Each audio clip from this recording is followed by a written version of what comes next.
5,000 to 1.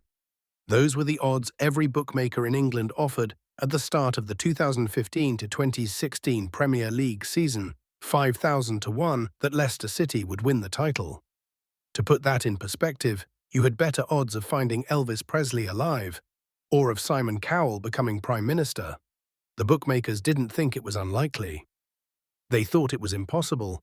132 years. That's how long Leicester City had existed without winning a top-flight title. 132 years of near misses, relegations, and heartbreak. This is the story of how a squad worth less than a single superstar's transfer fee did what no team in modern football had ever done. Chapter 1. The odds. To understand how impossible this was, you have to understand the landscape of English football in 2015. The Premier League was a billionaire's playground. Manchester City, backed by Abu Dhabi oil money, had won 2 of the last 4 titles. Chelsea, bankrolled by Roman Abramovich, had just reclaimed the crown under Jose Mourinho. Manchester United remained the richest club in the world.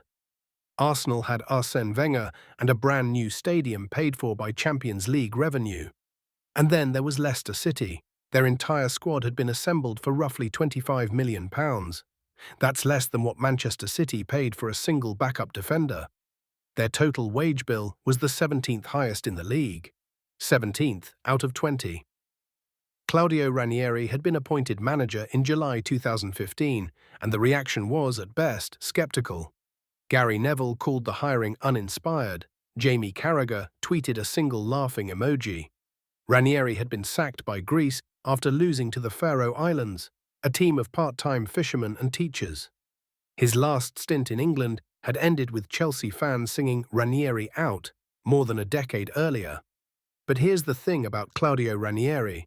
He had been described as nearly man, the manager who always came close but never quite crossed the line. He had finished second with Chelsea, second with Roma, second with Juventus. Always the bridesmaid, never the bride. He was 63 years old. Most managers at that age are managing their legacy, not building a revolution. But Ranieri didn't see a legacy to protect. He saw one last chance to prove that football still belonged to the dreamers. Chapter 2. The squad nobody wanted. Look at this squad. Really look at it. Jamie Vardy was 28 years old and had been playing non-league football just 4 years earlier. He had been released by Sheffield Wednesday at 16 for being too small. He was playing for Stocksbridge Park Steels, earning £30 a week, while working in a carbon fibre factory.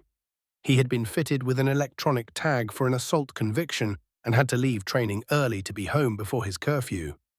Riyad Mahrez had been spotted playing in the French 4th tier, a league so obscure that most French people couldn't name a single team in it. Leicester signed him for £400,000. 400,000. That's roughly what Sergio Aguero earned in a single week.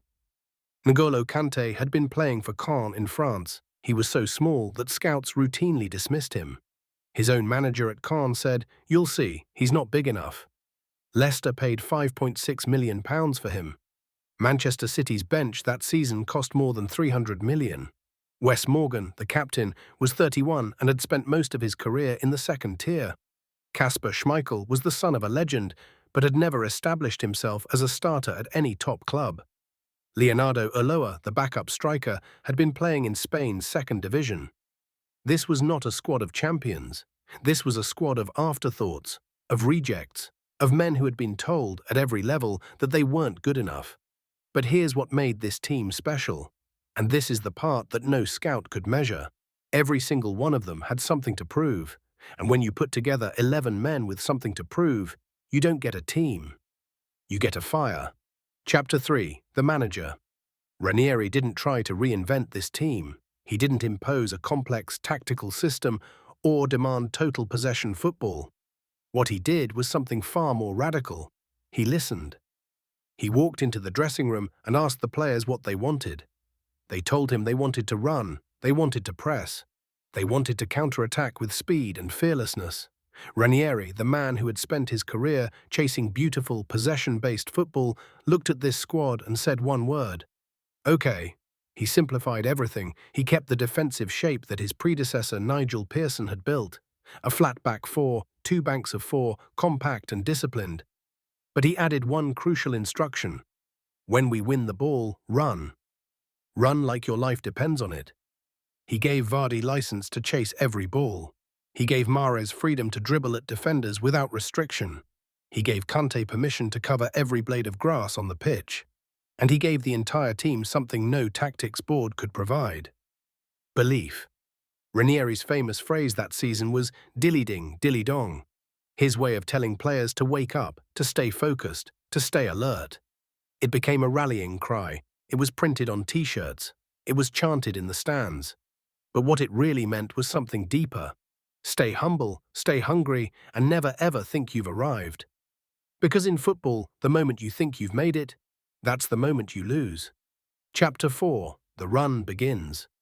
The season started with a 4-2 win over Sunderland, then a 2-1 win over West Ham, then a 3-2 win over Aston Villa. 3 wins, 3 entertaining, chaotic, thrilling performances. People noticed, but nobody believed. Bubble will burst, said the pundits. Wait until they play the big clubs. Then came September. Leicester beat Manchester United 5-3, having been 3-1 down. Vardy scored twice. Mahrez was unplayable. The King Power Stadium was electric, a cauldron of noise and blue smoke.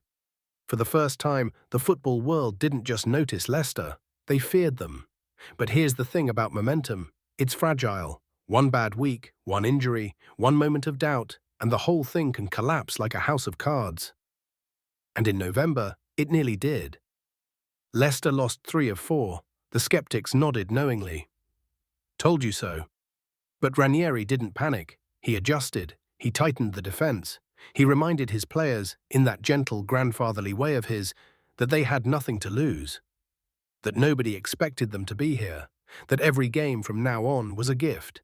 And the players responded, because they trusted him, completely. Chapter 5, Turning Point, November 2015.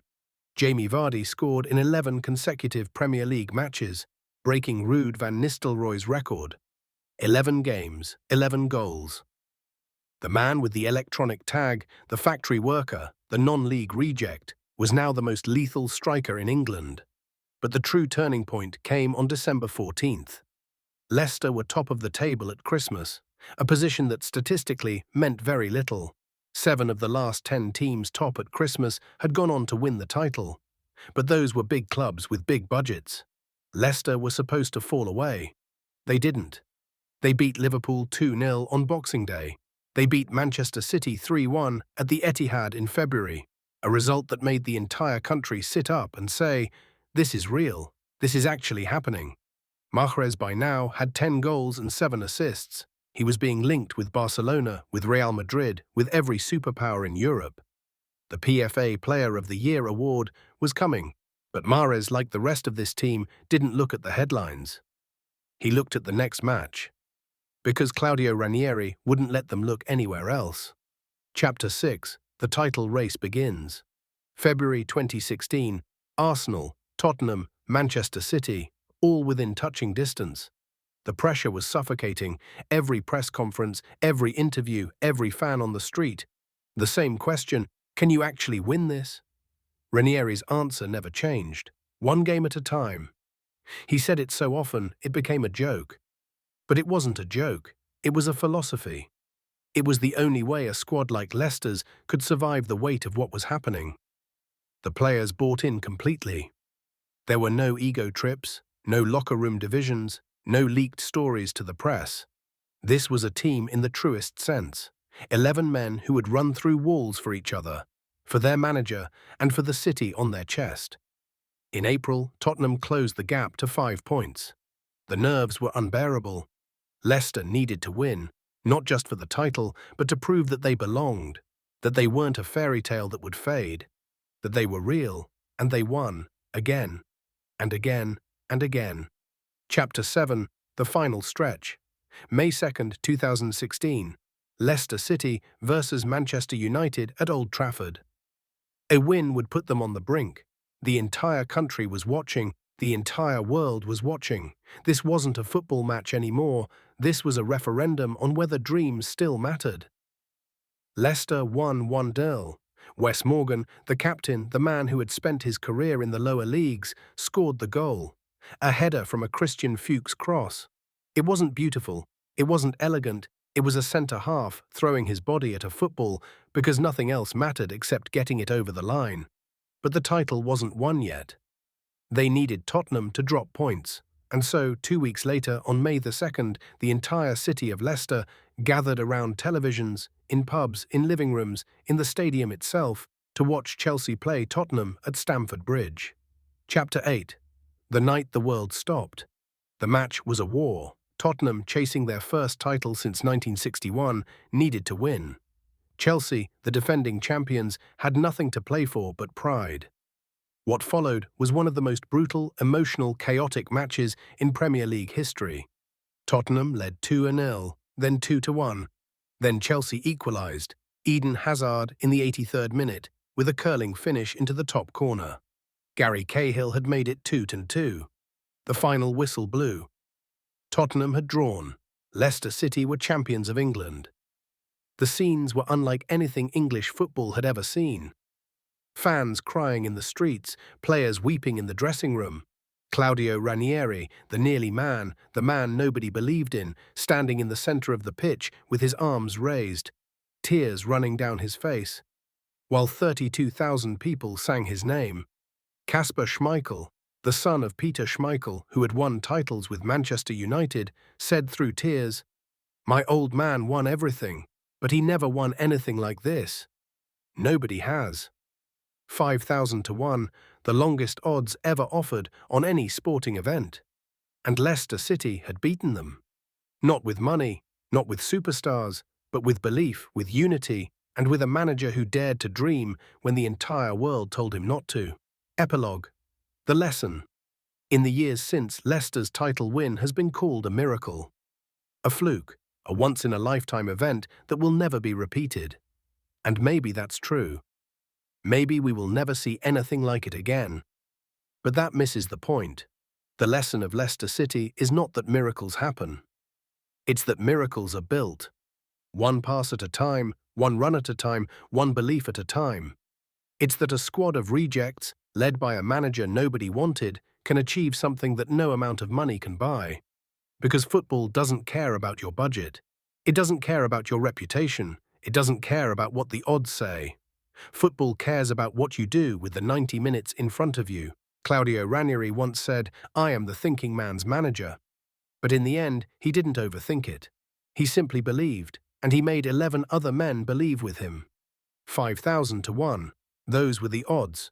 This was the reality. Leicester City, champions of England, 2016. Follow UBTV for more legendary sports stories.